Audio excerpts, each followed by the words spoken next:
Fellow Ghanaians, good morning. So every other week, we wake up to news stories of public sector workers, teachers, nurses, doctors, pharmacists who are taken to the streets, placards in hand, their voices hoarse from begging for what they've already earned. They are not asking for handouts. They are not demanding luxuries.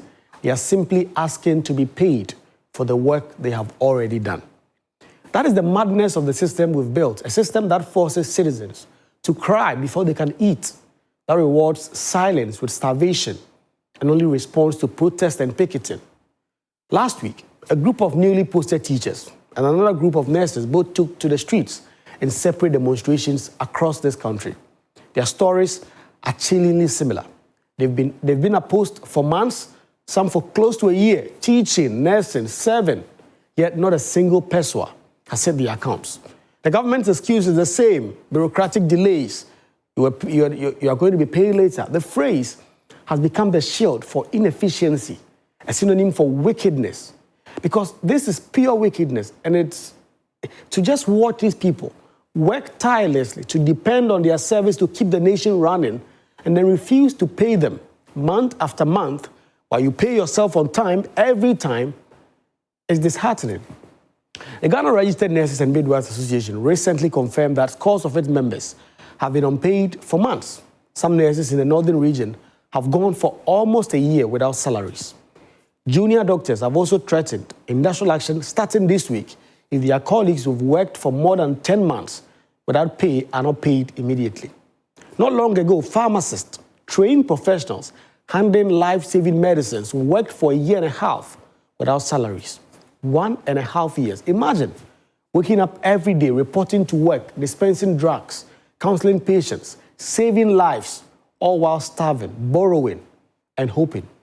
How's a nurse supposed to eat when she hasn't been paid for a year?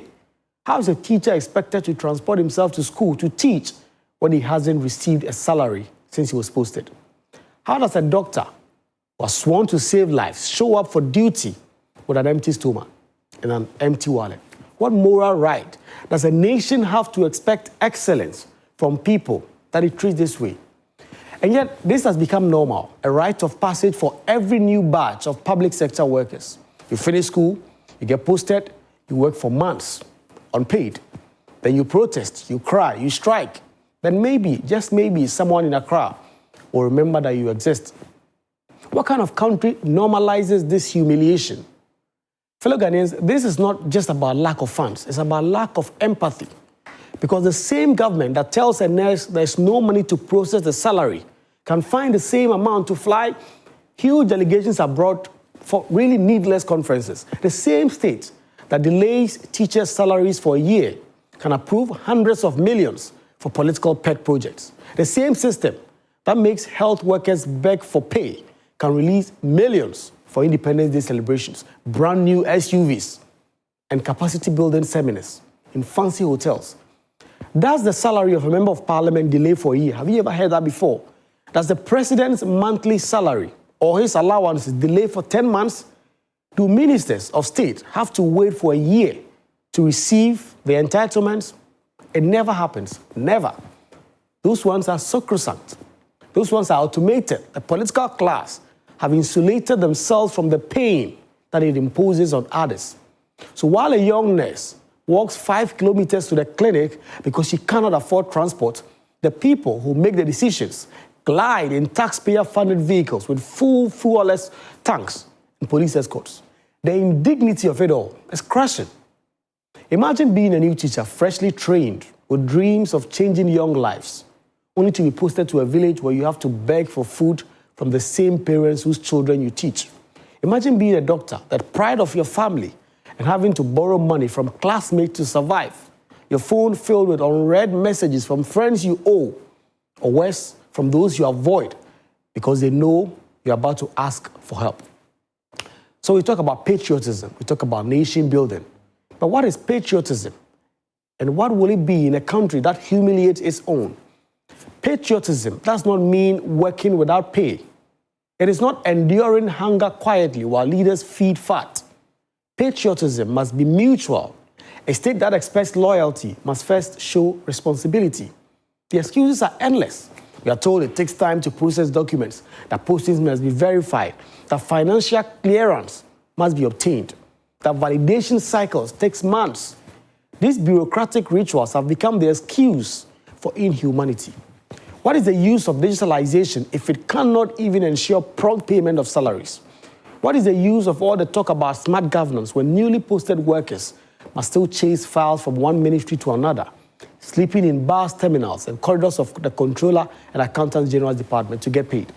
What is even worse is how government officials always pretend to be surprised when these protests happen. Every year, the same story repeats itself.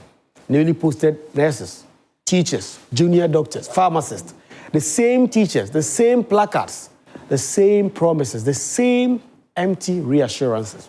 Every year, the same humiliation. Fellow Ghanaians, we cannot keep doing this to our people who keep running our country. This is not just an administrative failure. It is a moral failure. Because when a teacher goes unpaid, the classroom suffers. When a nurse goes unpaid, it is the patient that suffers. When a doctor goes unpaid, entire wards suffer. It is not just about these workers. It is about the public they serve. And when we frustrate our health and education workers, we are frustrating the very pillars of our national development. We are told we cannot afford to lose our professionals to brain drain. But how can we keep them like this? When young doctors are forced to beg and borrow before they even receive their first salary, should we be surprised when they pack up and leave for the United Kingdom, Canada, or Australia? When nurses have to hawk for food after their shifts just to survive, should we be surprised when they board the next flight to Saudi Arabia or the Caribbean? We cannot have it both ways, fellow Ghanaians. We cannot refuse to pay people and then complain when they leave. We cannot shame young professionals for seeking greener pastures when we have turned their own homeland into a wasteland of frustration. Fellow Ghanaians, we have to be clear. No serious country does this. No responsible government delays salaries for workers it depends on. In most countries, when a person starts work, their salary flows within weeks, not years.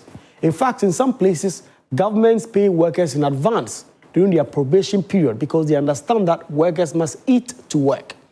Over here, we demand that people must work to death before they eat.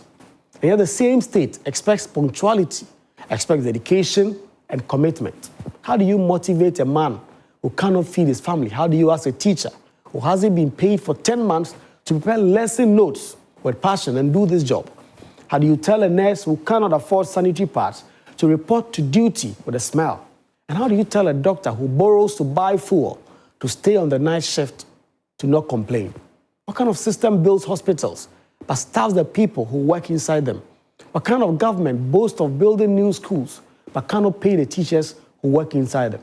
And to add insult to injury, when these workers finally protest, when they cry after months of silence, they are met with contempt. Government communicators rush to the airwaves to downplay their grievances. Some say they are being exaggerative. Others say they are being used by the opposition. How heartless can a nation be? And so we must speak our own truth. This is not about politics. Both the NDC and MPP continue to do this.